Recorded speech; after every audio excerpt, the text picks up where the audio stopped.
night, in the proud village of Umoro, stories were told by moonlight and warriors were measured by the weight of their yams.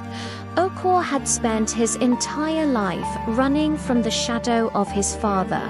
His father, Adika, had been gentle, fond of flutes and folk tales, and deeply in debt. When he died, he left nothing behind but whispers of failure. Okor swore he would be iron where his father had been water. By 30, he had 3 wives, a barn full of yams, and 2 wrestling titles. When he walked through the market square, even the elders nodded in approval. Strength was his religion. Fear was his offering. But the world beyond Umwaro had begun to stir.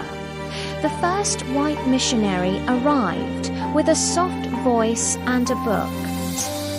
He spoke of a single God and eternal life. The villagers laughed at him. Their gods had names, tempers, and forests. They needed no foreign heaven. Yet the missionary did not leave. He built a small hut at the edge of the evil forest, a place where infants born with strange signs were abandoned and where no man dared to sleep. When weeks passed and he did not die, murmurs spread like Harmattan wind. Okori's eldest son, Obina, had always been different.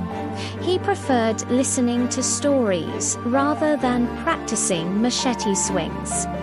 He asked questions, dangerous questions about the gods and why twins must be cast away.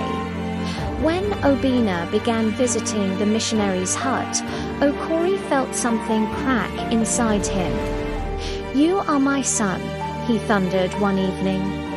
"You will not betray your father's." Obina's voice trembled but did not break.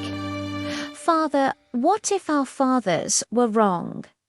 The slap echoed like a gunshot. Soon others followed the missionary men without titles, women who had lost children, even one of Okori's distant cousins. They found comfort in hymns instead of war cries. The village council met beneath the ancient silk cotton tree. Some elders urged caution, others demanded action. "They are cutting the roots of our tree," Okori said. "If we do nothing, it will fall." But the clan had grown divided. Fear had changed its direction. Then came the colonial messengers, uniformed men with strange authority. They demanded taxes, obedience, submission. The missionary's hut became a church.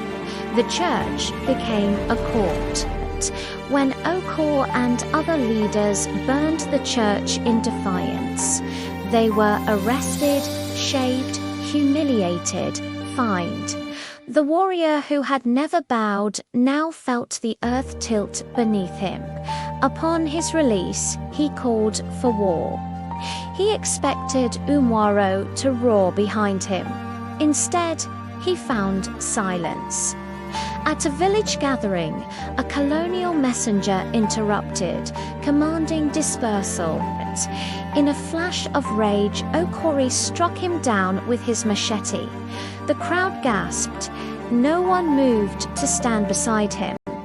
In that suspended moment, Okori understood.